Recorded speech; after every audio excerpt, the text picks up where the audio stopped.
ഇന്നലെ നടക്കേണ്ടിയിരുന്ന അവലോകന യോഗം പോലും നടത്താൻ സാധിച്ചില്ല.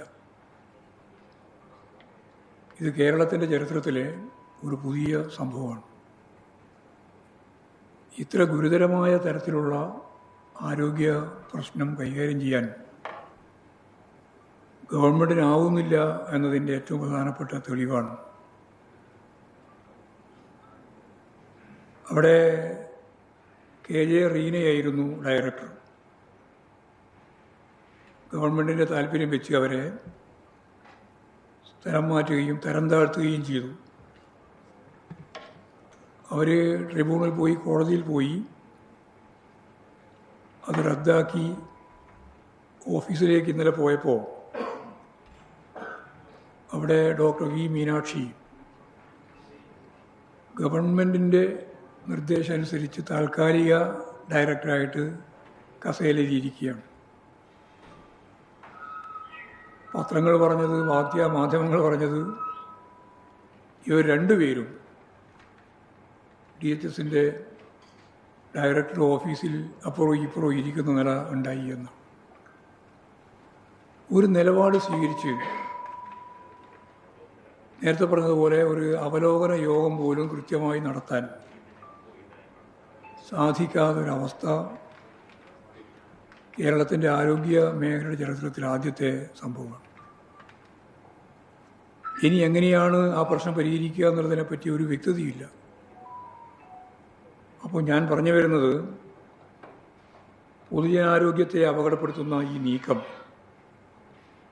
അടിയന്തരമായും അവസാനിപ്പിക്കാനും പ്രശ്നത്തിൽ ഗവൺമെൻറ് അടിയന്തരമായി ഇടപെടാനും തയ്യാറാവണം എന്നാണ് അത് സംബന്ധിച്ചുള്ള വളരെ പ്രധാനപ്പെട്ട ഒരു കാര്യം.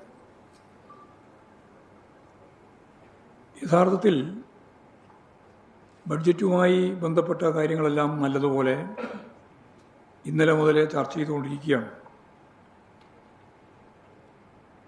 ചർച്ചയുടെ ഭാഗമായി ഇപ്പോൾ ചാനൽ ചർച്ചയുണ്ട്, അതുപോലെ തന്നെ പത്രത്തിലെ ചർച്ചയുണ്ട്, എല്ലാ ചർച്ചയുണ്ട്. ഇന്ന് ആ ബഡ്ജറ്റിനെ സംബന്ധിച്ച് നിരവധി പേജുകൾ അതിനു വേണ്ടി ചിലവഴിച്ചിട്ടുണ്ട് പത്രങ്ങളൊക്കെ. പ്രത്യേകിച്ച് അതിനു വേണ്ടി തന്നെ നിലകൊള്ളുന്ന ചില പത്രങ്ങളുണ്ടല്ലോ, അവരൊക്കെ. പക്ഷേ ആ പത്രം തന്നെ അതിൻ്റെ ഒന്നാമത്തെ പേജിൽ, പരസ്യം കഴിഞ്ഞ ഒന്നാമത്തെ പേജിൽ ഒരു വാർത്ത നൽകുകയുണ്ടായിട്ടുണ്ട്. പദ്ധതിയുണ്ട്, പണം എവിടെ? ഇതാണ് ബഡ്ജറ്റിൻ്റെ ആകെ ചുരുക്കം. ഞാൻ പത്രത്തിൻ്റെ പേരൊന്നും പറയുന്നില്ല. ഇതാണ് ഈ ബഡ്ജറ്റുമായി ബന്ധപ്പെട്ട അതിൻ്റെ കാതലായ പ്രശ്നം. ധാരാളം പദ്ധതികളുണ്ട്, പക്ഷേ പണം ഇവിടെ എന്നാണ്.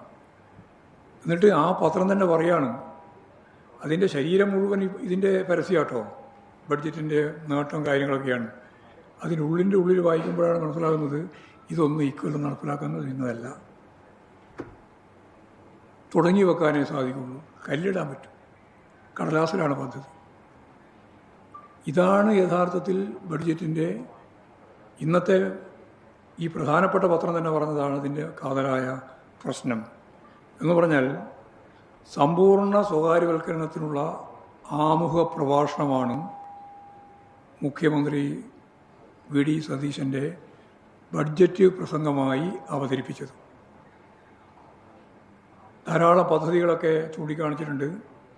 സൂക്ഷ്മമായിട്ട് പരിശോധിച്ചാൽ നമുക്കതിനെയെല്ലാം ഒരു 3-4 ഭാഗമായിട്ട് മാറ്റാൻ കഴിയും.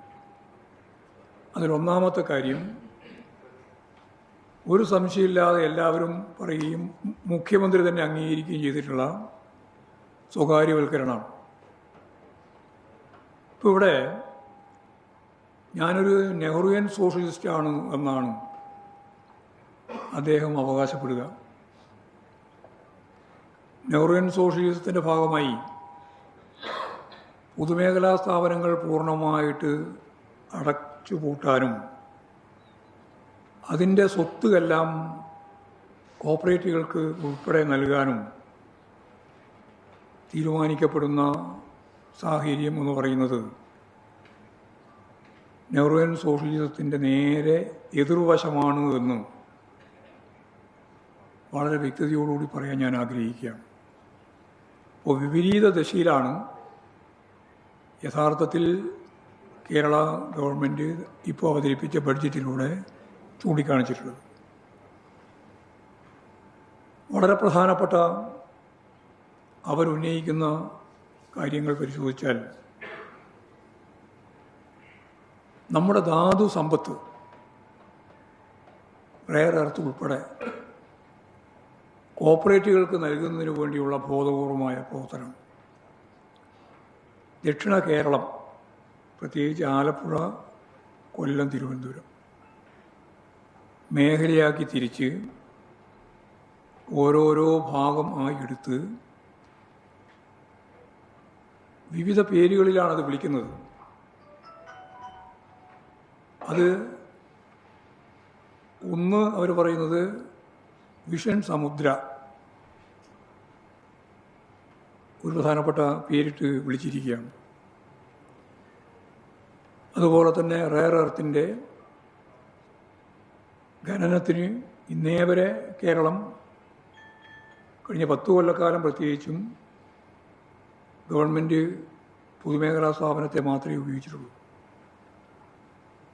ഇനി സ്വകാര്യ കുത്തകകൾക്ക് നൽകാൻ തീരുമാനിക്കുന്നു. എന്നിട്ട് അതിനു വേണ്ടി പല പേരുകളും കണ്ടെത്തി വിളിക്കുന്നു എന്നുള്ളതാണ്. വളരെ പ്രധാനപ്പെട്ട മറ്റൊരു കാര്യം ലാൻഡ് ബാങ്കാണ്. 1969 ഒക്ടോബർ 14 കാർഷിക ഭൂപരിഷ്കരണ ഭേദഗതി നിയമം കേരളം പാസാക്കിയത്. അതിൻ്റെ തുടർച്ചയിൽ അത് നടപ്പിലാക്കാൻ വേണ്ടി നടത്തിയ ശ്രമത്തിൻ്റെ ഭാഗമായി വലിയ പോരാട്ടങ്ങളും സമരങ്ങളും രക്തസാക്ഷിത്വങ്ങളും ഒക്കെ ഉണ്ടായിട്ടുണ്ട് 1970 മുതൽ. അങ്ങനെ 36 ലക്ഷത്തിലധികം കുടുംബങ്ങൾക്ക് അന്ന് 5 സെൻറ്റ് മുതൽ 15 ഏക്കർ വരെ ഭൂമി ലഭിക്കുകയുണ്ടായി. ആ 69 കഴിഞ്ഞ് നിയമം പാസ്സാക്കി കഴിഞ്ഞപ്പോൾ ആ ഗവൺമെൻറ് പോയി.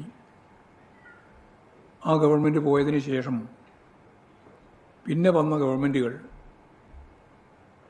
കാർഷിക ഭൂപരിഷ്കരണ ഭേദഗതി നിയമത്തിൻ്റെ കൃത്യമായ ആനുകൂല്യങ്ങൾ, ഭൂമി ഉൾപ്പെടെ, നേരത്തെ പറഞ്ഞ കുടികിടപ്പൊക്കെയാണ് കിട്ടിയത്.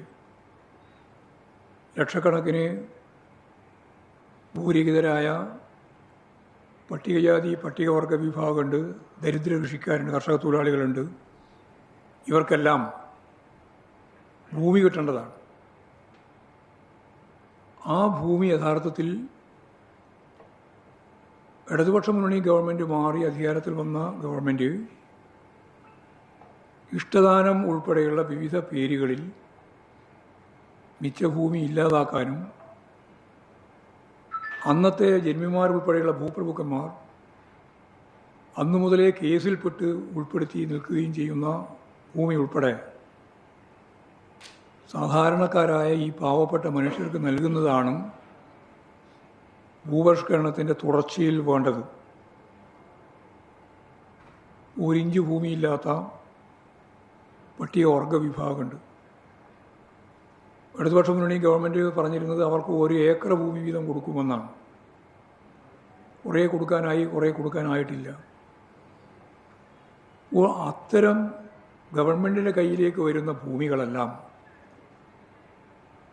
ഇവിടെ ഈ പട്ടികജാതി പട്ടികവർഗം ഉൾപ്പെടെ, പ്രത്യേകിച്ച് പട്ടികവർഗം, ഗോത്ര വിഭാഗം, ഒരു തരി ഭൂമിയില്ലാത്ത ഈ പാവപ്പെട്ട മനുഷ്യർക്ക് കൃഷിക്ക് വേണ്ടിയും അതുപോലെ വീട് വെക്കാനും വേണ്ടി മിനിമം 1 ഏക്കർ ഭൂമിയെങ്കിലും നൽകണം എന്ന ഈ കേരളത്തിൻ്റെ ആവശ്യം പൂർണ്ണമായും ഇല്ലായ്മ ചെയ്ത് ഭൂപരിഷ്കരണം 2.0 എന്ന പേരിൽ ഇവിടെ കോർപ്പറേറ്റുകൾക്ക് ഭൂമി നൽകാനുള്ള കുൽസിത ശ്രമമാണ് നടത്തിക്കൊണ്ടിരിക്കുന്നത് എന്ന് സ്വകാര്യവൽക്കരണത്തിൻ്റെ ഭാഗമായിട്ട് ഇതിനെയും നമുക്ക് കാണാൻ കഴിയും. നെടുമ്പാശ്ശേരി എയർപോർട്ട് ഉൾപ്പെടെ ഇപ്പോൾ തിരുവനന്തപുരമൊക്കെ അദാനിയുടെ കയ്യിൽ തന്നെയാണ്.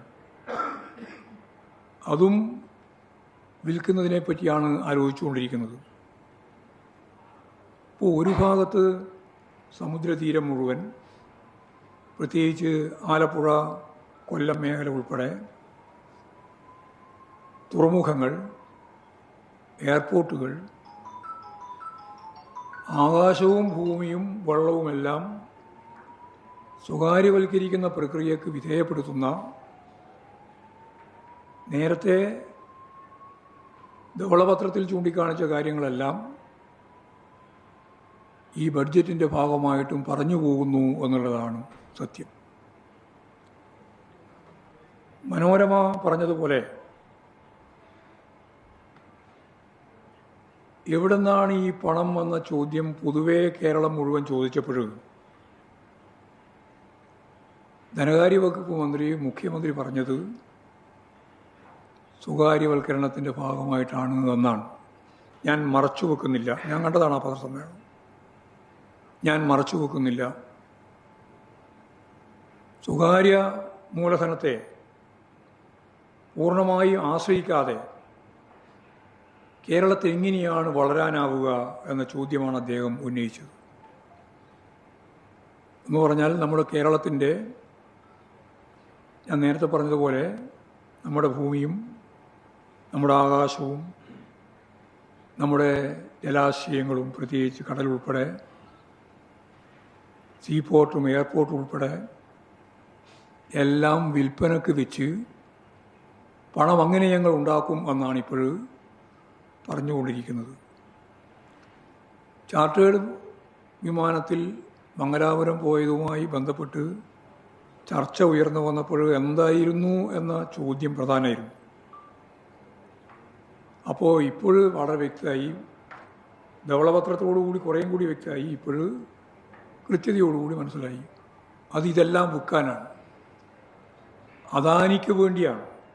അദാനിയാണ് ഇതിൽ ഏറ്റവും പ്രധാനപ്പെട്ട, ഇതിൻ്റെ എല്ലാം ഒരു പ്രഭവ കേന്ദ്രമായി നിൽക്കുന്ന സോഴ്സ്. അവർക്ക് വിൽക്കുന്നതിന് വേണ്ടിയാണ് നമുക്കിത്, ഈ ബഡ്ജറ്റിൻ്റെ സൂക്ഷ്മാംശം പരിശോധിക്കുമ്പോൾ അതിൻ്റെ രാഷ്ട്രീയ വശം നമുക്ക് കാണാൻ കഴിയുന്നത്.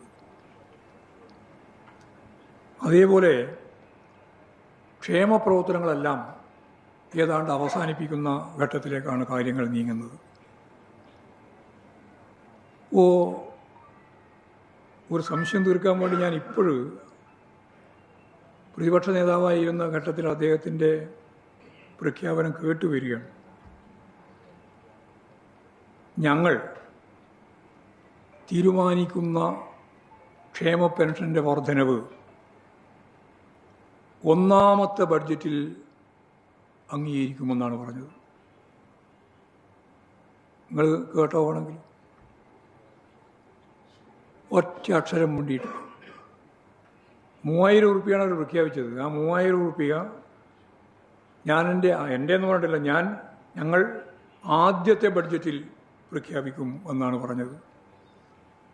എവിടെ പ്രഖ്യാപിച്ചില്ല എന്ന് മാത്രമല്ല, ക്ഷേമ പെൻഷനെ പറ്റി ഒരക്ഷരം വേണ്ടിയിട്ടില്ല. വളരെ പ്രധാനപ്പെട്ട ഒരു പദ്ധതിയായിട്ടാണ് അത് അവതരിപ്പിച്ചിട്ടുള്ളത്. പക്ഷേ അതില്ല. ലൈഫ് പദ്ധതി 5 ലക്ഷത്തിലധികം ആളുകൾക്ക് വീട് കൊടുത്തൊരു പദ്ധതിയാണ്. ഇനി കൊടുക്കാൻ ബാക്കിയല്ല, കൊടുത്ത പദ്ധതിയാണ്. ഇപ്പോഴും നിരവധിയായ 1 ലക്ഷത്തിലധികം ആളുകളുടെ വീടിൻ്റെ പണി പല ഘട്ടങ്ങളിലായി നിൽക്കുകയാണ്.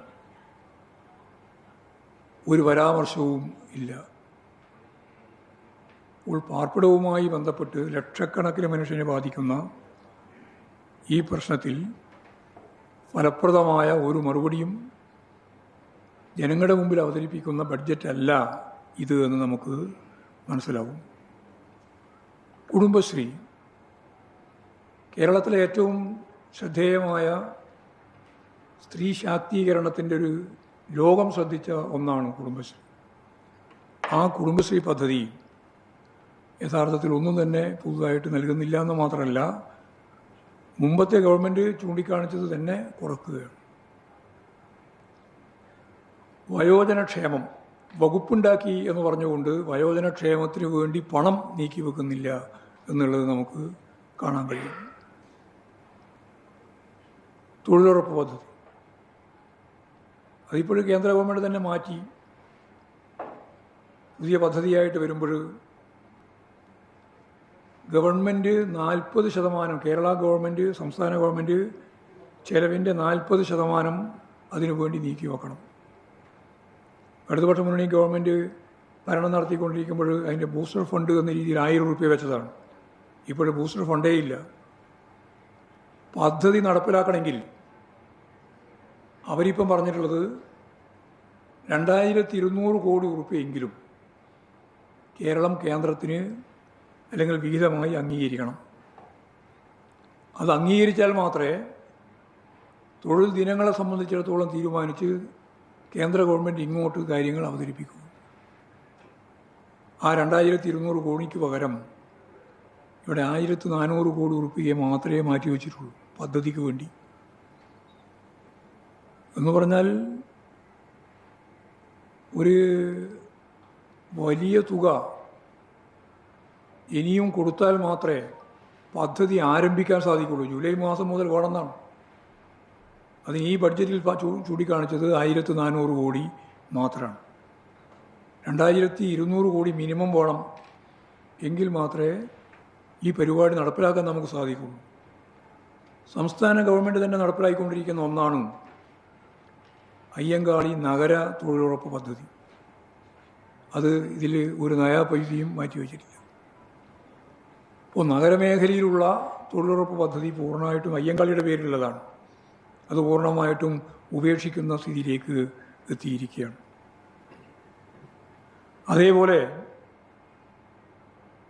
ട്രൈബൽ മേഖലയിൽ ഇന്ത്യക്ക് മാതൃകയാവുന്ന രീതിയിൽ കേരളം ട്രൈബൽ പ്ലസ് എന്നൊരു പദ്ധതി തൊഴിലുറപ്പ് പദ്ധതിയുടെ ഭാഗമായി നടപ്പിലാക്കിയിരുന്നു. എന്ന് പറഞ്ഞാൽ പട്ടികവർഗ മേഖലയിലെ തൊഴിലാളികൾക്ക് ഒരു കൊല്ലം 200 ദിവസത്തെ ജോലി, അതാണ് ട്രൈബൽ പ്ലസ് എന്ന് പറഞ്ഞിട്ട് നടപ്പിലാക്കിയത്. യാതൊരു മുണ്ടാട്ടവും ഇല്ല. യഥാർത്ഥത്തിൽ ഈ പട്ടികവർഗ മേഖലയിൽ ഈ ട്രൈബൽ പ്ലസ് കൂടി വന്നപ്പോഴാണ് അതിദാരിദ്ര്യം അവസാനിപ്പിക്കാൻ നമുക്ക് സാധിച്ചത്. അവർക്ക് ജോലി 200 ദിവസത്തെ ജോലി കിട്ടുക. സാധാരണ താഴെ നോക്കുമ്പോൾ അതിൻ്റെ ഒരു അംശം പോലും കിട്ടുന്നില്ല. 100 ദിവസമൊക്കെയാണ് പറയാതെ, അതൊന്നും കിട്ടുന്നില്ല. ഇപ്പോൾ 125 ദിവസം കൊടുക്കുമെന്ന് പറഞ്ഞുകൊണ്ടാണ് പദ്ധതി ആസൂത്രണം ചെയ്യാൻ അവർ തീരുമാനിച്ചത്. പക്ഷേ അക്ഷരാർത്ഥത്തിൽ അവസാനിപ്പിക്കുന്ന തരത്തിലേക്കാണ് കാര്യങ്ങൾ നീങ്ങുന്നത് എന്ന് നമുക്ക് മനസ്സിലാക്കാനാവും. വളരെ പ്രധാനപ്പെട്ട മറ്റൊരു പരിപാടി ആരോഗ്യമേഖലയിൽ പൊതുവെ തന്നെ 1000 കോടി രൂപയുടെ ഒരു കുറവ് വരുത്തിയിരിക്കുകയാണ്. ബഡ്ജറ്റിൻ്റെ ഭാഗമായിട്ട് മുൻ ഗവൺമെൻറ് നൽകിയ തുകയിൽ നിന്ന് 1000 കോടി രൂപയുടെ കുറവാണ് ആരോഗ്യമേഖലയിൽ മാത്രം വരുത്തിയിട്ടുള്ളത്. കാരുണ്യ പദ്ധതിയുടെ ഭാഗമായിട്ടും ഫണ്ട് 89 കോടി രൂപയുടെ ഫണ്ട് കുറച്ചിരിക്കുകയാണ്. ആശ്വാസകിരണം പദ്ധതി അതും കുറച്ചിരിക്കുകയാണ്. ഇങ്ങനെ ആരോഗ്യമേഖല ഗുരുതരമായ പ്രതിസന്ധിയിലേക്ക് നീങ്ങാൻ ഇന്ത്യയുടെ മുന്നിൽ 1-ാം സ്ഥാനത്ത് നിൽക്കുന്ന കേരളത്തിൻ്റെ ഈ ആരോഗ്യ സംരക്ഷണത്തിൻ്റെ പ്രശ്നം ഗുരുതരമാക്കത്തക്ക രീതിയിലാണ് ഇപ്പോൾ കാര്യങ്ങൾ നീങ്ങിക്കൊണ്ടിരിക്കുന്നത്. വളരെയേറെ ശ്രദ്ധേയമായ മറ്റൊരു കാര്യം, ഇന്ദിരാ ഗ്യാരണ്ടിയുടെ ഭാഗമായിട്ട് ഉമ്മൻചാണ്ടിയുടെ പേരിൽ ഒരു കുടുംബ സംരക്ഷണം എന്ന് പറഞ്ഞാൽ ഇൻഷുറൻസ് പദ്ധതി, അത് ഇന്ദിരാഗാന്ധിയുടെ ഭാഗമായിട്ടാണ് പേര് ഉമ്മൻചാണ്ടിൻ്റെ പേര് കൂടി കൊടുത്തിരിക്കുകയാണ്.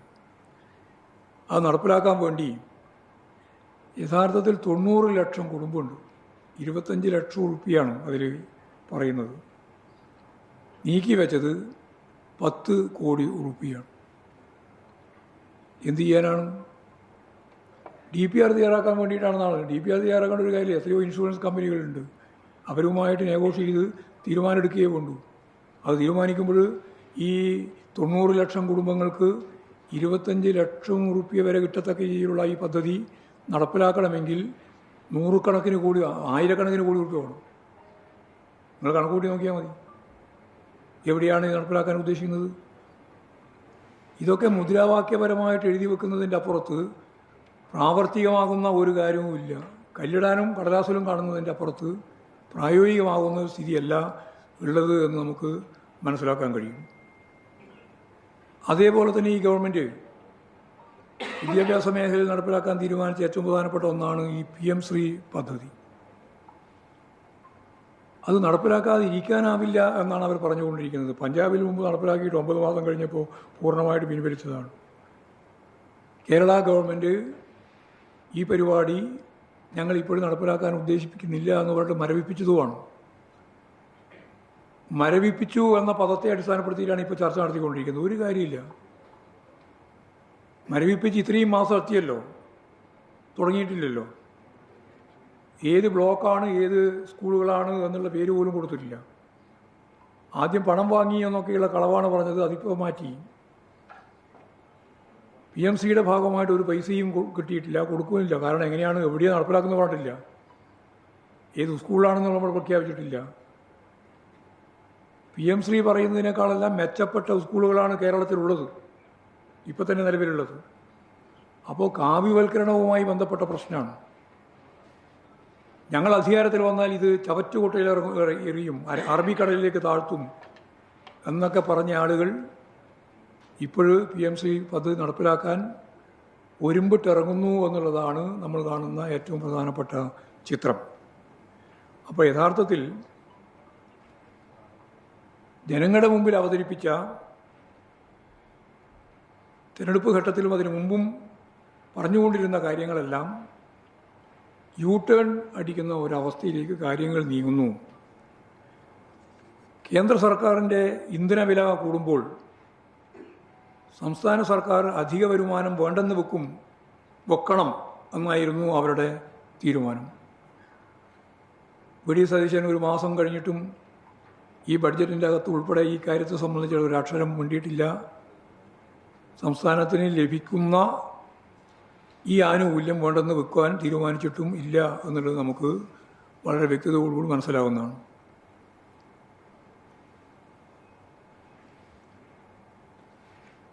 അതേപോലെ ജനക്ഷേമപരമായ നിലപാടുകളെ മുഴുവൻ അട്ടിമറിച്ച് കോർപ്പറേറ്റുകൾക്ക് പൂർണ്ണമായിട്ടും പിന്തുണ നൽകുന്ന ഈ ഗവൺമെൻറ്റിൻ്റെ കൃത്യമായ പ്രഖ്യാപനമാണ് ബഡ്ജറ്റിലൂടെ നമുക്ക് മനസ്സിലാക്കാൻ സാധിച്ചത്. ഇന്ത്യ മുന്നണിയുടെ യോഗത്തിൽ രാഹുൽ ഗാന്ധി പറഞ്ഞ ഒരു കാര്യം, നിങ്ങൾ ലെഫ്റ്റ് എന്ന് പറഞ്ഞാൽ ഇടതുപക്ഷമല്ലാതായി കഴിഞ്ഞിരിക്കുകയാണ്, ഞങ്ങളാണ് ആ സ്ഥാനത്ത് വരുന്നത്. അതിൻ്റെ ഫാക്ട്സ് എൻ്റെ കയ്യിലുണ്ട്. എന്താണ് എന്ന് ചോദിച്ചപ്പോൾ അദ്ദേഹം പറഞ്ഞു, അദാനിയെ കേരളത്തിലേക്ക് കൊണ്ടുവന്ന് പോർട്ട് ഏൽപ്പിച്ചത് ഇതിൻ്റെ ഭാഗമാണ്. അപ്പോഴാണ് അവിടെ തന്നെ പറഞ്ഞത്, അത് ഞങ്ങളല്ല, ഉമ്മൻചാണ്ടീൻ്റെ കാലത്താണ് കരാറുണ്ടാക്കിയത് എന്ന് പറഞ്ഞപ്പോൾ പിന്നെ ഒന്നും പറഞ്ഞിട്ടില്ല.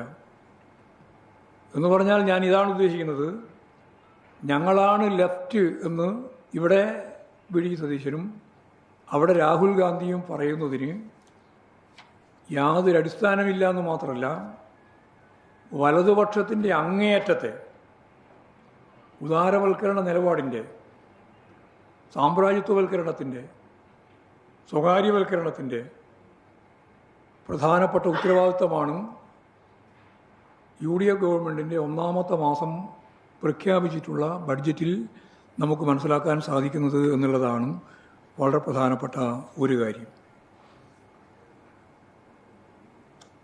ഇവിടെ നമുക്കെല്ലാം കൃത്യമായിട്ട് അറിയുന്നത് പോലെ ജൻസി എന്ന പേരിൽ ഇപ്പോൾ ഇവിടെ വളരെ വലിയ ചർച്ച നടന്നുകൊണ്ടിരിക്കുന്ന ഒരു മേഖല അതാണ്. ആ പേരല്ലാതെ യുവാക്കൾക്ക് പ്രതീക്ഷ നൽകുന്ന ഒന്നും തന്നെ ഈ ബഡ്ജറ്റിൽ അവതരിപ്പിച്ചിട്ടില്ല എന്ന് നമുക്ക് കാണാൻ കഴിയും. Kerala startup mission, digital university, knowledge economy mission, care disc തുടങ്ങിയവയെപ്പറ്റി ഒരു പരാമർശം പോലും ഈ ബഡ്ജറ്റിൻ്റെ ഭാഗമായിട്ടില്ല. കഴിഞ്ഞ ബഡ്ജറ്റിൽ 150 കോടി റുപ്യ നീക്കിവെച്ച സ്റ്റാർട്ടപ്പ് മിഷൻ നമ്മുടെ കേരളത്തിൻ്റെ അഭിമാനകരമായ ഒരു പദ്ധതിയായിരുന്നു. നിരവധിയായ പദ്ധതികൾ അതുമായി ബന്ധപ്പെട്ട് നമ്മൾ നടപ്പിലാക്കിയിട്ടുള്ളതാണ്. സ്റ്റാർട്ടപ്പ് ഇന്നൊവേഷൻ ഹബ്ബ്, ഗവേഷണ കേന്ദ്രങ്ങൾ, സ്മാർട്ട് വ്യവസായം തുടങ്ങിയ മുഴുവൻ മേഖലയിലുമായി ബഡ്ജറ്റ് ആകെ മാറ്റിവെച്ചിട്ടുള്ളത് 50 കോടി രൂപ മാത്രമാണ്. കഴിഞ്ഞ ബഡ്ജറ്റിൽ ഞാൻ നേരത്തെ പറഞ്ഞ പോലെ സ്റ്റാർട്ടപ്പ് മിഷന് വേണ്ടി മാത്രം 150 കോടി മാറ്റിവെച്ചിരുന്നു. ജീവനക്കാരുടെ ശമ്പള പരിഷ്കരണവും ലീവ് സറണ്ടർ അതുപോലെ തന്നെ പെൻഷൻ പരിഷ്കാരങ്ങളെല്ലാം അട്ടിമറിക്കുന്ന രീതിയിലാണ് ബഡ്ജറ്റിൻ്റെ നിലപാട് എന്ന് നമുക്ക് മനസ്സിലാക്കാൻ സാധിക്കുന്നുണ്ട്. കാരണം അവരിതെല്ലാം വലിയ ബാധ്യതയായിട്ട് ഗവൺമെൻറ് ഏറ്റെടുക്കേണ്ടി വരുമെന്ന് അതിൻ്റെ ആമുഖത്തിൽ തന്നെ പറഞ്ഞു വെക്കുകയാണ്. സ്വാഭാവികമായി ലക്ഷക്കണക്കിന് ജീവനക്കാരെയും അവരുടെ ശമ്പള പരിഷ്കരണ പ്രതീക്ഷയെയും എല്ലാം അട്ടിമറിക്കുന്ന ലീവ് സറണ്ടർ ഉൾപ്പെടെ ഉള്ള മുഴുവൻ കാര്യങ്ങളും ഇപ്പോഴും നൽകാതിരിക്കുന്ന ഒരു സമീപനമാണ് ഇതിൻ്റെ ഭാഗമായി ഉണ്ടായിട്ടുള്ളത്.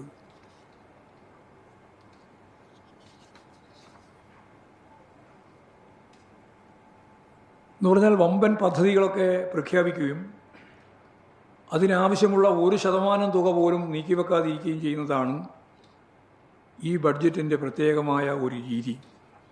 അപ്പോൾ ഞാൻ നേരത്തെ പറഞ്ഞ പോലെ അത് കല്ലിലും പേപ്പറിലും മാത്രമായി അവസാനിക്കുന്ന പദ്ധതികളാണ് മിക്കവാറും.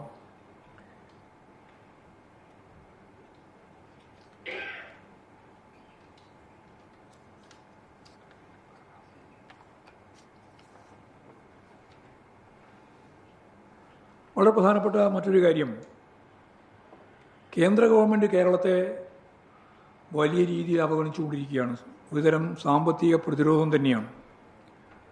അതിപ്പോൾ ഇടതുപക്ഷ ജനാധിപത്യ മുന്നണി ഗവൺമെൻറ് ആയതുകൊണ്ട് ഏതാണ്ട് 2 ലക്ഷം കോടിയോളം ഉറുപ്പിക നമുക്ക് ലഭിക്കേണ്ടിയിരുന്ന കേന്ദ്ര വിഹിതം ലഭിക്കാതിരിക്കുകയാണ് ചെയ്തത് ഇതിനകം തന്നെ. ഇനിയും ഒരു സംശയവും വേണ്ട, കേന്ദ്ര ഗവൺമെൻറ് നിലപാട് സംസ്ഥാനങ്ങളോട് പൊതുവെ, പ്രത്യേകിച്ച് BJP വിരുദ്ധ ഗവൺമെൻറ്റുകളോട്, അതിലും പ്രത്യേകിച്ച് ഇടതുപക്ഷ ഗവൺമെൻറ്റുകളോട് എടുത്ത സമീപനം ഞാൻ ഈ പറഞ്ഞ പോലെ പകപോക്കൽ നിലപാട് തന്നെയാണ്, പ്രതിരോധം തന്നെയാണ്, സാമ്പത്തിക പ്രതിരോധം. ഉപരോധം രണ്ടും ഏതാണ്ട് ഒരുപോലെ തന്നെ. അങ്ങോട്ട് അവർ പ്രതിരോധിക്കുക, നമ്മളെ അനുവദിക്കില്ല, നമുക്ക് തരില്ല.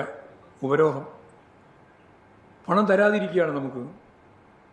അങ്ങനെയുള്ള പരിസ്ഥിതിയിലാണ് നമ്മൾ ഈ പറഞ്ഞ ജനക്ഷേമകരമായ കാര്യങ്ങളൊക്കെ ഇതിൻ്റെ അകത്തു നിന്നുകൊണ്ട് നടത്തിയത്. ഇപ്പോഴീ ബഡ്ജറ്റിൻ്റെ ഭാഗമായിട്ടും നേരത്തെ ഞാൻ ചൂണ്ടിക്കാണിച്ച രീതിയിലുള്ള ധവളപത്രത്തിലും ഒരക്ഷരം കേന്ദ്ര ഗവൺമെൻറ്റിനെതിരായിട്ട് ഉരിയാടിയിട്ടില്ല, മിണ്ടിയിട്ടില്ല. എത്ര കാലമാണ് ഇങ്ങനെ പോകാൻ സാധിക്കുക? ഗവർണർ കാവ്യവൽക്കരണത്തിൻ്റെ ഭാഗമായിട്ട് പ്രത്യേക യോഗം വിളിച്ചു ചേർക്കുകയാണ്. കേരളത്തിൻ്റെ ചരിത്രത്തിൽ അത്യപൂർവമായ സംഭവമാണ്. മുമ്പ് ശ്രമിച്ചപ്പോൾ അന്ന് കേരള ഗവൺമെൻറ് അതിനെ അനുവദിച്ചില്ല. ഇപ്പോഴും ഗവൺമെൻറ് ചെയ്യുന്ന കാര്യങ്ങൾ എനിക്ക് കൂടി ചെയ്യാൻ അവകാശമുണ്ട് എന്ന രീതിയിൽ ഗവർണറുടെ ഓഫീസും ഗവർണറും നിർവഹിച്ചുകൊണ്ടിരിക്കുകയാണ്. അവിടെ ഉന്നത മേഖലയിലുള്ള ഉദ്യോഗസ്ഥർ ആ യോഗങ്ങളിൽ പങ്കെടുക്കുകയാണ്. അങ്ങനെ യോഗം വിളിച്ചതിനെ സംബന്ധിച്ചും യോഗത്തിൽ പങ്കെടുത്തതിനെ സംബന്ധിച്ചും എനിക്കറിവുണ്ടായിരുന്നില്ല എന്ന് കേരളത്തിൻ്റെ മുഖ്യമന്ത്രി പറയുകയാണ്. ഇതുപോലെ ഒരു സ്ഥിതി ഇതിനു മുമ്പുണ്ടായിട്ടുണ്ടോ? ഗവർണർ വിളിച്ചു ചേർത്ത യോഗം, ആ യോഗത്തിൽ പ്രതിഷേധം അറിയിച്ചുകൊണ്ട് മാറി നിൽക്കുന്നതിന് പകരം ആ യോഗത്തിൽ പോയി തിരിച്ചു വന്നതിന് ശേഷം പത്രക്കാർ ചോദിച്ചപ്പോൾ പറയുന്നത് ഞാനിങ്ങനെ ഒരു യോഗം വിളിച്ചത് അറിയുന്നില്ല എന്ന് മുഖ്യമന്ത്രി പറയുന്ന അവസ്ഥയാണ് ഉണ്ടായത്. ഇതെല്ലാം കെടുകാര്യസ്ഥ അങ്ങേയറ്റാണ്. മുമ്പ് ഇങ്ങനെ യോഗം വിളിച്ചു ചേർത്തപ്പോൾ ഗവൺമെൻറ് തന്നെ അതിശക്തിയായിട്ട് അതിനെ എതിർക്കുകയും യോഗത്തിലേക്ക് പോകേണ്ടതില്ല എന്ന് തീരുമാനിക്കുകയും ചെയ്ത അനുഭവം നമ്മുടെ മുമ്പിലുണ്ട്. അപ്പോഴാണ് ഈ രീതിയിൽ കാവ്യവൽക്കരണവുമായി ബന്ധപ്പെട്ട് കാര്യങ്ങൾ അവതരിപ്പിക്കാൻ വേണ്ടി ഗവർണറുടെ ശ്രദ്ധയിൽ, അവരുടെ കൃത്യമായ പ്രോഗ്രാമിൽ, അതിൻ്റെ ഭാഗമായിട്ടുള്ള അജണ്ടയിൽ കേരള ഗവൺമെൻറ് കുടുങ്ങുന്നത് എന്നുള്ളത് ഗൗരവപൂർവ്വം കാണേണ്ടതുണ്ട്. വൈസ് ചാൻസലർമാരെ നിയമിക്കുന്നതും സെനറ്റ് അംഗങ്ങളെ തീരുമാനിക്കുന്നതും പൂർണ്ണമായിട്ടും BJPയുടെ RSSൻ്റെ പ്രമുഖ വ്യക്തികളായി മാറുമ്പോഴും ഒരു പ്രതിഷേധവും മാറുന്നില്ല. എന്ന് പറഞ്ഞാൽ കേന്ദ്ര ഗവൺമെൻറ്റിനെതിരായിട്ടുള്ള നിലപാടില്ല. ഗവർണർ കൈകാര്യം ചെയ്യുന്ന വിദ്യാഭ്യാസ മേഖലയിൽ ഉൾപ്പെടെയുള്ള നിരവധി തലങ്ങളിലുള്ള കാവ്യവൽക്കരണ പ്രക്രിയയിൽ പൂർണ്ണമായിട്ടും കൂട്ടുനിൽക്കുകയാണ്. പ്രതിഷേധിക്കാൻ പോലും വേണ്ടത്ര സാധിക്കുന്നില്ല എന്നുള്ളതാണ് നമ്മുടെ മുമ്പിലുള്ള പ്രധാനപ്പെട്ട പ്രശ്നം. പിന്നീട് ഇതിൻ്റെ ഭാഗമായിട്ട് അവർ പറഞ്ഞുകൊണ്ടിരുന്നത് കേരളത്തിൻ്റെ സാമ്പത്തിക പ്രതിസന്ധിയുടെ മുഴുവൻ കുറ്റവും LDF സർക്കാരിൻ്റെ ഭാഗമായിട്ടാണ് എന്നുള്ളതാണ്. അപ്പോൾ ബഡ്ജറ്റിൻ്റെ ഭാഗമായി നേരത്തെ നയപ്രഖ്യാപന പ്രസംഗത്തിലും പിന്നെ ഈ പറയുന്ന രീതിയിലുള്ള ധവളപത്രത്തിലുമെല്ലാം BJPക്ക് അനുകൂലമായി എന്ന് പറഞ്ഞാൽ കേന്ദ്ര ഗവൺമെൻറ്റിനെ ശക്തിയായിട്ട് എതിർക്കുന്നതിന് പകരം കേരളത്തിൻ്റെ പരിമിതിയെ സംബന്ധിച്ചും അതിൻ്റെ ഭാഗമായിട്ട് അന്ന് കൈകാര്യം ചെയ്ത LDF ഗവൺമെൻറ്റിനെയും കുറ്റപ്പെടുത്താൻ വേണ്ടിയിട്ടാണ് ശ്രമിച്ചത്. ആദ്യം പറഞ്ഞിരുന്നത് പൂച്ച പെറ്റ ഒരു ഖജനാവാണ് കിട്ടിയതെന്ന്. അതൊക്കെ പിന്നെ അവർ അനുഭവത്തിൻ്റെ വെളിച്ചത്തിൽ തന്നെ മാറ്റേണ്ടി വന്നു. ആ മാറ്റിയിട്ട് ഇപ്പോഴും പറഞ്ഞുകൊണ്ടിരിക്കുന്നത് ഇങ്ങനെയാണ്. മാത്രമല്ല സംസ്ഥാന ആസൂത്രണ ബോർഡിനെ ആസൂത്രണ ചുമതലയിൽ നിന്നും മാറ്റി ഉപദേശ സമിതി എന്ന രീതിയിൽ ഉണ്ടാക്കാനാണ് തിങ്ക് ടാങ്ക് എന്ന പുതിയ പേര് കൊടുത്ത് ഉപദേശിക്കുക. വേറെ കാര്യങ്ങളൊന്നും നിർവഹിക്കേണ്ടതില്ല എന്ന തലത്തിലേക്ക് കാര്യങ്ങൾ വരുന്നത്. യഥാർത്ഥത്തിൽ ഇതെല്ലാം കാണിക്കുന്നത് കേരളം നേടിയ ലോകത്തിൻ്റെ മുമ്പിലെ ഏറ്റവും ശ്രദ്ധേയമായ ഒരു ഇടതുപക്ഷ ബദൽ പൂർണ്ണമായിട്ടും തകർത്ത് വലതുപക്ഷ സ്വകാര്യവൽക്കരണത്തിൻ്റെയും സമ്പത്തിൻ്റെ കൊള്ളയുടെയും ഒരു തലത്തിലേക്ക് കേരളത്തെ മാറ്റുന്നതിന് വേണ്ടിയിട്ടാണ് ഇപ്പോഴിവർ നടത്തിക്കൊണ്ടിരിക്കുന്ന ഓരോ മേഖലയിലുള്ള ശ്രമം എന്ന കാര്യം ഞാനിവിടെ ചൂണ്ടിക്കാണിക്കുകയാണ്. ബഡ്ജറ്റ് യഥാർത്ഥത്തിൽ ജനങ്ങളെ വഞ്ചിക്കുന്നതും സ്വകാര്യവൽക്കരണത്തിൻ്റെ ഭാഗമായിട്ട് കോർപ്പറേറ്റുകൾക്ക് പൂർണ്ണമായിട്ട് കേരളത്തെ തീരെഴുതി കൊടുക്കാൻ പ്രായത്തിലുള്ള ആ തരത്തിലുള്ള ഒന്നായിട്ടാണ് മാറിയിട്ടുള്ളത് എന്ന് ഇന്നലത്തെയും ഇന്നും നടന്നുകൊണ്ടിരിക്കുന്ന ചർച്ചയുടെ ഭാഗമായിട്ട് കൂടി ബഡ്ജറ്റിനെ പരിശോധിക്കുമ്പോൾ കാണാനാവും. പത്രം പറഞ്ഞതുപോലെ പദ്ധതിയുണ്ട്, പക്ഷേ പണം എവിടെ എന്ന ചോദ്യത്തിന് ഇപ്പോഴും ഉത്തരമില്ല. ആ ഉത്തരം കണ്ടെത്താൻ അവർക്കാവുന്നുമില്ല. ഏതൊക്കെ മേഖലയിൽ നിന്നാണ് സ്വകാര്യ മേഖലയിലേക്ക് പണം വരാൻ പോകുന്നത് എന്ന കാര്യത്തിൻ്റെ വിശദീകരണം പോലും നൽകാൻ അവർക്കായിട്ടുമില്ല. അപ്പോൾ നടക്കാത്ത കാര്യങ്ങൾ ഉൾപ്പെടെ ചേർത്ത് പെരുപ്പിച്ച് വലിയ ജനശ്രദ്ധ നേടുന്നു എന്നുള്ള പ്രചാരവേദിയിലൂടെ മാധ്യമങ്ങളെ ഉപയോഗപ്പെടുത്തിക്കൊണ്ടുള്ള ചില ശ്രമങ്ങൾ മാത്രമാണ് ഇതിൻ്റെ ഭാഗമായിട്ട് നടക്കുന്നത്. യാഥാർത്ഥ്യബോധമുള്ളതല്ല എന്നതാണ് ഇതിൻ്റെ രത്നച്ചുരുക്കം എന്ന രീതിയിൽ പറയാനുള്ളത്.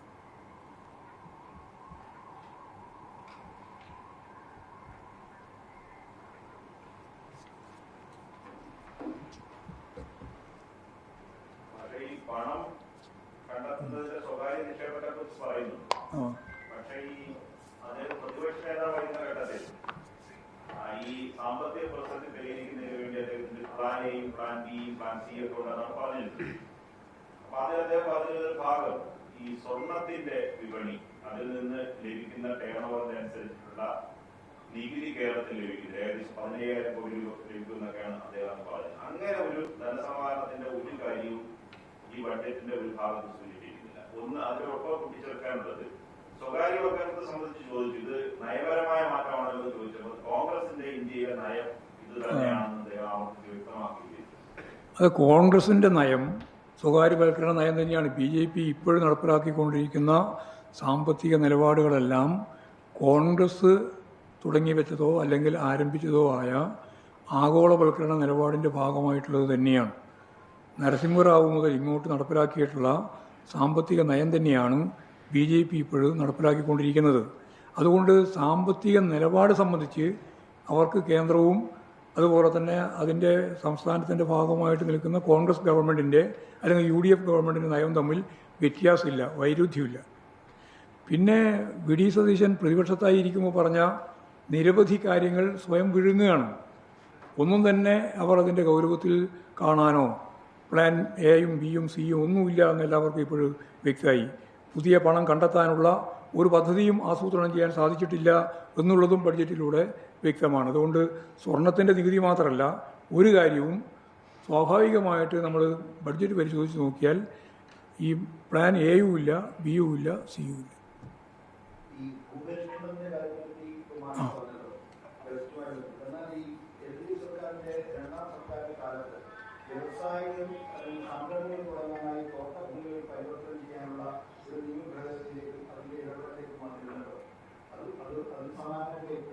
അതല്ല, അതും ഇതും തമ്മിൽ വലിയ വ്യത്യാസമാണ്. ഞങ്ങൾ പറഞ്ഞിട്ടുള്ളത് എന്താ പറഞ്ഞാൽ, ഇവിടെ സ്വകാര്യ ഭൂമിയുണ്ട്, തോട്ടം ഉൾപ്പെടെയുള്ള ഭൂമിയുണ്ട്. ആ ഭൂമി പരിവർത്തനം ചെയ്ത് ഏതെങ്കിലും രീതിയിൽ ആർക്കെങ്കിലും സ്വകാര്യ മൂലധന നിക്ഷേപത്തിൻ്റെ ഭാഗമായിട്ട് കൊണ്ടുവരാൻ ആ മേഖല രക്ഷപ്പെടാൻ എന്താണ് വഴി? അതിൻ്റെ വൈവിധ്യവൽക്കരണമാണ്. ആ വൈവിധ്യവൽക്കരണത്തിൻ്റെ ഭാഗമായിട്ട് ചില കാര്യങ്ങൾ വളരെ വളരെ ചെറിയ ചില നീക്കുപോക്കുകൾ മാത്രമേ നടത്താൻ അനുവദിച്ചിട്ടുള്ളൂ അതാത് സ്ഥലത്ത്. അത് ഇതുപോലെ ലാൻഡ് ബാങ്ക് ഉണ്ടാക്കി കോർപ്പറേറ്റുകൾക്ക് നൽകാൻ വേണ്ടിയിട്ടുള്ള പദ്ധതി ആസൂത്രണം ചെയ്തതല്ല. തോട്ടം മേഖലയിൽ ഉണ്ടായിട്ടുള്ള വൈവിധ്യവൽക്കരണത്തിൻ്റെ ഭാഗമായിട്ട് ചില ചെറിയ ചെറിയ സമീപനങ്ങളാണ്, നീക്കങ്ങളാണ് നടത്താൻ അനുവദിച്ചത്. ബാക്കി തോട്ടം നിലനിർത്തിക്കൊണ്ട് തന്നെ, തോട്ടത്തിൻ്റെ തന്നെ ഭാഗമായിട്ട് തരിശു ഭൂമി ഉപയോഗപ്പെടുത്തിക്കൊണ്ട് അവർക്ക് തന്നെ ഈ രീതിയിലുള്ള പരിപാടികൾ ചെയ്യാമെന്നാണ് നമ്മൾ വ്യക്തമായി ചൂണ്ടിക്കാണിച്ചിരുന്നത്. അതും ഇതും തമ്മിൽ യാതൊരു ബന്ധവുമില്ല. അത് ആ പദ്ധതിയും ഈ പദ്ധതിയും രണ്ടും രണ്ടാണ്.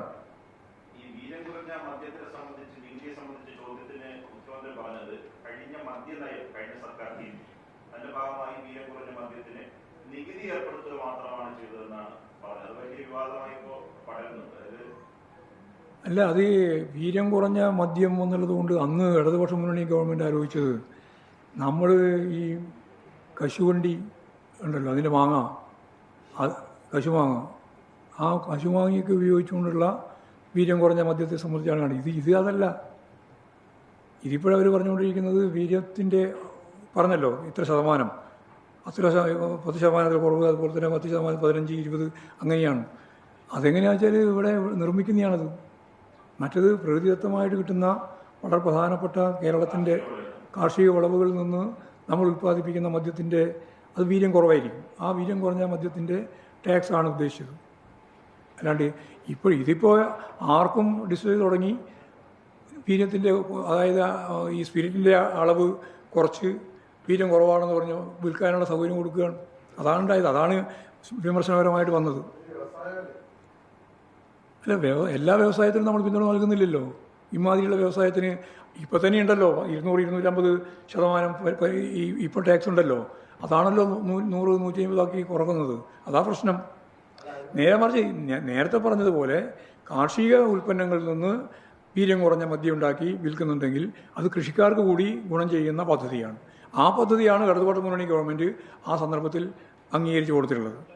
ഞാൻ തന്നെ മന്ത്രിയായിരുന്ന സന്ദർഭത്തിലാണ് ഇതിനെ സംബന്ധിച്ചിടത്തോളം ഒരു ഗവേഷണപരമായ പഠനം വന്നപ്പോൾ നമുക്കിത് എന്തുകൊണ്ട് കേരളത്തിലെ ഈ വേസ്റ്റായി പോകുന്ന ഒന്നും ഉപയോഗിച്ച് അതൊക്കെ മാത്രമല്ല, ഇത് ഈ പ്രധാനമായിട്ടും മലബാറിൽ ഈ കശുമാങ്ങിയാണ് വലിയ രീതിയിൽ നമുക്ക് ഉപയോഗിക്കാൻ സാധിക്കുന്നതാണ്.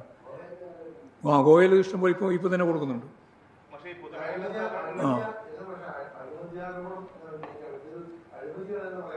അഴിമതി നടത്താനുള്ള ഒരു പശ്ചാത്തലം ഒരുക്കുന്നുള്ളത് മാത്രമേ ഉള്ളൂ. ഇപ്പം തന്നെ അഴിമതി എന്ന് പറയേണ്ട കാര്യം, അത് തുടങ്ങിയിട്ടേ ഉള്ളൂ. തുടങ്ങാൻ പോകുമ്പോൾ അതിനുള്ള സാധ്യതയുണ്ട്. അതാണ് പറഞ്ഞത്.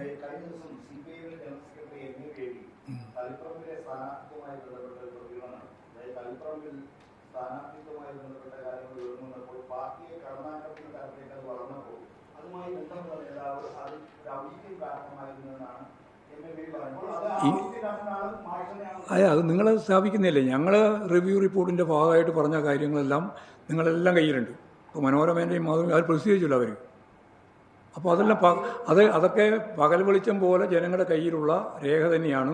അതാണ് CPIMൻ്റെ സംസ്ഥാന കമ്മിറ്റി സെക്രട്ടേറിയറ്റും സംസ്ഥാന കമ്മിറ്റിയും ഏകകണ്ഠമായി അംഗീകരിച്ച രേഖ. ആ രേഖയിൽ ഏതെങ്കിലും വ്യക്തികളെ സംബന്ധിച്ചിടത്തോളം പ്രത്യേകമായി പരാമർശിച്ചിട്ടില്ല. പാർട്ടി സംഘടനാപരമായ ദൗർബല്യങ്ങളാണ് ചൂണ്ടിക്കാണിച്ചിട്ടുള്ളത്. അങ്ങനെയാണ് പാർട്ടി സാധാരണ എല്ലാ സന്ദർഭങ്ങളിലും കാര്യങ്ങൾ പരിശോധിക്കുകയും വിലയിരുത്തുകയും ചെയ്യുന്നത്. ആ രീതിയാണ് പാർട്ടി കൈകാര്യം ചെയ്യാമെന്ന് മാത്രമേ അത് സംബന്ധിച്ച് പറയാനുള്ളൂ.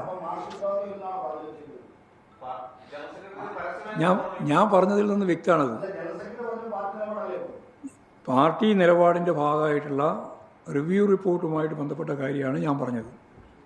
പിന്നെ നിങ്ങളിങ്ങനെ ഓരോന്നും തിരിച്ചെടുക്കുകയാണ്. അങ്ങനെയൊന്നും ബേബി പറഞ്ഞ കാര്യത്തിൻ്റെ അകത്ത് വേറെ എന്തെങ്കിലും കാര്യം ഞാനിതുമായി ബന്ധപ്പെട്ട് പറയാൻ ഉദ്ദേശിക്കുന്നില്ല. ഞാൻ പറഞ്ഞത് അതൊന്നുമല്ല. നിങ്ങൾക്ക് വേണമെങ്കിൽ എങ്ങനെയും വ്യാഖ്യാനിക്കാം. ഞാൻ പറഞ്ഞത് ഇങ്ങനെയാണ്. പാർട്ടി സംസ്ഥാന കമ്മിറ്റിയും സംസ്ഥാന സെക്രട്ടേറിയറ്റും തിരഞ്ഞെടുപ്പുമായി ബന്ധപ്പെട്ട് താഴെ തലത്തിൽ വരെ ബ്രാഞ്ച് വരെ ഏതാണ്ട് 40,000-ഓളം ഘടകങ്ങൾ യോഗം ചേർന്ന് ചർച്ച ചെയ്തൊരു 3-4 ലക്ഷം ആളുകൾ പങ്കെടുത്ത് ചർച്ച ചെയ്ത് അതിൽ നിന്ന് രൂപപ്പെടുത്തിയ എല്ലാ തരത്തിലുള്ള വിമർശനവും സ്വയം വിമർശനവും നിർദ്ദേശവും എല്ലാം പരിഗണിച്ചു. ഇനിയിപ്പോൾ പൊതുജനങ്ങളിൽ നിന്നുള്ള നിർദ്ദേശം ഞങ്ങൾ സ്വീകരിച്ചുകൊണ്ടിരിക്കുക. 25,000 ആളുകളുടെ നിർദ്ദേശം വന്നു കഴിഞ്ഞിട്ടുണ്ട്. അതൊക്കെ ഞങ്ങൾ ഈ അനുഭവത്തിൻ്റെ വെളിച്ചത്തിൽ ഇനി മുമ്പോട്ടേക്ക് പോകാൻ എക്സ്റ്റൻഡ് സ്റ്റേറ്റ് കമ്മിറ്റി യോഗത്തിൻ്റെ ഭാഗമായി കർമ്മ പദ്ധതി തയ്യാറാക്കുമ്പോൾ ആ കർമ്മ പദ്ധതിയുടെ ഭാഗമായി ആ കാര്യം കൂടി ശരിയായ രീതിയിൽ തയ്യാറാക്കി മുമ്പോട്ടേക്ക് പോകും. പാർട്ടിയും പ്രസ്ഥാനവും ആകെ ഒന്നുകൂടി ശക്തിയായി തിരിച്ചു വരുന്ന സ്ഥിതിയിലേക്ക് കേരളത്തെ എത്തിക്കും എന്ന് തന്നെയാണ് പറഞ്ഞിട്ടുള്ളത്. അതുകൊണ്ട് ഈ ചർച്ചകളെല്ലാം നടത്തി സംസ്ഥാന സെക്രട്ടേറിയറ്റും സംസ്ഥാന കമ്മിറ്റിയും ഏകകണ്ഠമായി അംഗീകരിച്ച റിവ്യൂ റിപ്പോർട്ട് താഴെ കൊടുത്തു കഴിഞ്ഞിട്ടുണ്ട്. അതിനിപ്പോൾ ചില പത്രങ്ങൾ തന്നെ നല്ല പ്രാധാന്യത്തോടു കൂടി അതിനെ റിവ്യൂ ചെയ്തിട്ടുണ്ട്. സാധാരണ ഇല്ലാതെ ഒരു കാര്യമാണിത്.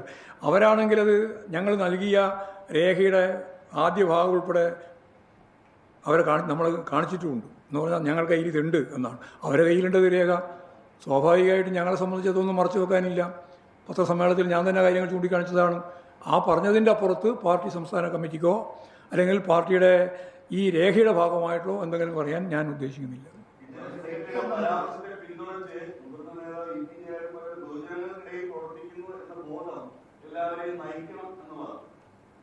അതന്നെ, അതൊക്കെ ഞങ്ങൾക്കല്ലേ ഉള്ള ബോധമല്ലേ. എല്ലാവർക്കും ഉള്ള ബോധം തന്നെയത്. ശരി. ആ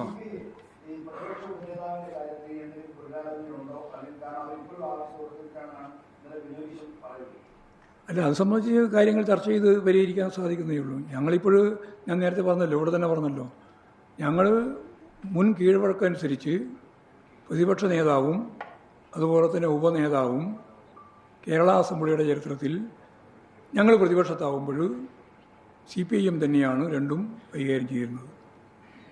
അത് മുമ്പ് VS അച്യുതാനന്ദനും കോടിയേരി ബാലകൃഷ്ണനുമായിരുന്നു. ഇപ്പോൾ അത് സംബന്ധിച്ചുള്ള വ്യക്തമായ കാഴ്ചപ്പാട് ഞങ്ങൾക്ക് ഈ രീതി തന്നെയാണ് ഉള്ളത്.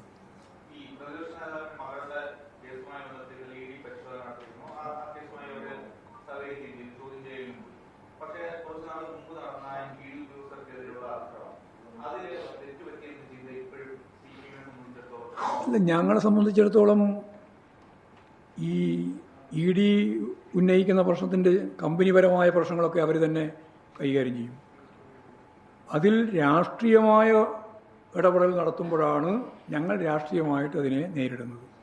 അതുമായി യാതൊരു ബന്ധമില്ലാതെ പിണറായി വിജയനെ അതിലേക്ക് വലിച്ചിഴക്കുകയും പിണറായി വിജയനെ ലക്ഷ്യം വെച്ചുകൊണ്ട് കാര്യങ്ങൾ രാഷ്ട്രീയമായി തീരുമാനിക്കുകയും ചെയ്യുമ്പോഴാണ് EDയുടെ അത്തരത്തിലുള്ള രാഷ്ട്രീയ നിലപാടിനെ ഞങ്ങൾ എതിർത്തത്. അതാണ് ആ റെയ്ഡ് ഉൾപ്പെടെ വന്നപ്പോൾ പ്രതിഷേധിച്ചത്. ആ പ്രതിഷേധത്തിൻ്റെ ഭാഗമായിട്ട് 5-8 മണിക്കൂറൊക്കെ പ്രതിഷേധം വന്നപ്പോഴുണ്ടായ ഒരു സ്വാഭാവിക പ്രതികരണം തന്നെയാണ് യഥാർത്ഥത്തിൽ അതിൻ്റെ ഭാഗമായിട്ട് അവസാനം ഉണ്ടായത്. ഉണ്ടാവാൻ പാടില്ലായിരുന്നു എന്നാണ് ഞങ്ങളുടെ ധാരണ.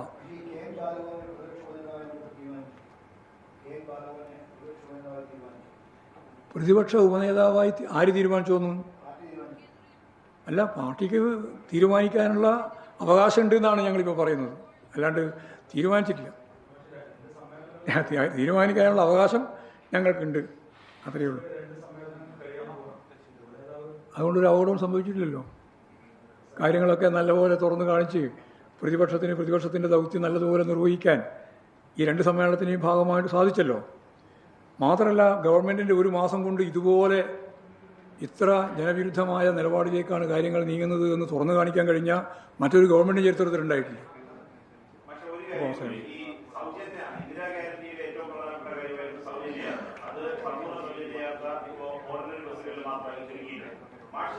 അറിയില്ല, മുഖ്യമന്ത്രിയുടെ പ്രസ്താവനയിൽ ഈ സൗജന്യ ആരോഗ്യ സുരക്ഷാ പദ്ധതിയെ സംബന്ധിച്ച് മാധ്യമങ്ങൾ ചോദിച്ച പദ്ധതി പറഞ്ഞത് അതിന്റെ ആദ്യ ഘട്ടമായിട്ടുള്ള അടിസ്ഥാന പ്രവർത്തനങ്ങൾക്ക് വേണ്ടിയിട്ടാണ് 10 കോടി അനുവദിച്ചത്. ഇനി പരിശോധന നടത്തിയ ശേഷം എല്ലാവർക്കും സൗജന്യം നൽകാൻ കഴിയില്ലല്ലോ. പ്രീമിയം അടയ്ക്കാനുള്ളവരുണ്ടാവും, ഏറ്റവും ദാരിദ്ര്യത്തിലേക്ക് താഴെയുള്ളവരുണ്ടാവും. അപ്പൊ അതും പൂർണ്ണമായി സൗജന്യമാകാൻ സാധ്യതയില്ല എന്നുള്ള കാര്യം മുഖ്യമന്ത്രിയുടെ ഭാഗത്ത് നിന്ന് വന്നിട്ടുണ്ട്. അല്ലേ, ആ പരിപാടി തന്നെ നടപ്പിലാക്കാൻ ഇവർക്കാവില്ല എന്നാണ് ഞാൻ പറഞ്ഞത്. 10 കോടി രൂപ മാറ്റിവെച്ചിട്ട് 90 ലക്ഷം കുടുംബങ്ങൾക്ക് 25 ലക്ഷം രൂപ പ്രകാരം കുടുംബാരോഗ്യ പദ്ധതി ഇൻഷുറൻസ് പദ്ധതിയുടെ ഭാഗമായിട്ട് നടപ്പിലാക്കാൻ എങ്ങനെയാണ് സാധിക്കുക? അപ്പോൾ സാധിക്കാത്ത, നടപ്പിലാക്കാനാവാത്ത ഒരു കാര്യം പറയുകയാണ്. ഇത് തന്നെയാണ് KSRTC സൗജന്യ യാത്ര എന്ന് പ്രഖ്യാപിച്ചിട്ട് അവസാനം ഓർഡിനറി ബസ്സിൽ മാത്രമാക്കി ചുരുക്കി. സൗജന്യ യാത്ര നൽകുന്നത് നല്ലത് തന്നെയാണ്, ഞങ്ങൾക്കതിൽ എതിർപ്പൊന്നുമില്ല. പക്ഷേ അത് വാഗ്ദത്ത ലംഘനമാണ്. ഏത് ഓർഡിനറി ബസ്സിൽ മാത്രമാക്കി ആ യാത്ര പരിമിതപ്പെടുത്തിയത്. അതാണ് ഞങ്ങൾ പറഞ്ഞത്. അത്രയേ ഉള്ളൂ ആ കാര്യത്തിൽ. ഞങ്ങളതിൻ്റെ അകത്ത് വേറെ വിമർശനമല്ല ഉന്നയിച്ചത്. പറഞ്ഞ കാര്യം നടപ്പിലാക്കിയില്ല, വഞ്ചിക്കുകയാണ്. 21,000 രൂപ പ്രകാരം ആശാവർക്കർമാർക്ക് കൊടുക്കും, ഞങ്ങൾ അധികാരത്തിൽ വന്നാൽ ആദ്യത്തെ സന്ദർഭത്തിൽ തന്നെ കൊടുക്കുമെന്ന് പറഞ്ഞിട്ട് ഇപ്രാവശ്യം മിണ്ടുന്നില്ല, ഒരക്ഷരം മിണ്ടിയിട്ടില്ല. ഇങ്ങനെ ഓരോന്നിൻ്റെ അതാ ഞാൻ നേരത്തെ പറഞ്ഞത്, കല്ലിടുക, ചിലത് കടലാസിലാകുക. ഇതിൻ്റെ അപ്പുറത്ത് പ്രായോഗികമായി നടക്കില്ല എന്നാണ് പത്രം തന്നെ പറഞ്ഞതിൻ്റെ ഏറ്റവും പ്രധാനപ്പെട്ട ചോദ്യചിഹ്നം കൊടുത്തുകൊണ്ടാണ് ആ പത്രം ഇന്നത് എഴുതിയത്. വളരെ നല്ല ഒരു പ്രതികരണമാണ്. സത്യം പറഞ്ഞാൽ അതിൻ്റെ അകത്ത് എന്തെല്ലാം കാര്യം ഈ ബഡ്ജറ്റിനെ പറ്റി പറഞ്ഞിട്ടുണ്ടെങ്കിലും ഈ ഒറ്റ ചോദ്യം കൊണ്ട് പദ്ധതിയുണ്ട്, പണം ഇവിടെ, പണം ഇല്ല, ഇതാണ് കാര്യം. കൂടുതൽ വാർത്തകൾക്ക് News 18 Keralam YouTube channel subscribe ചെയ്യുക.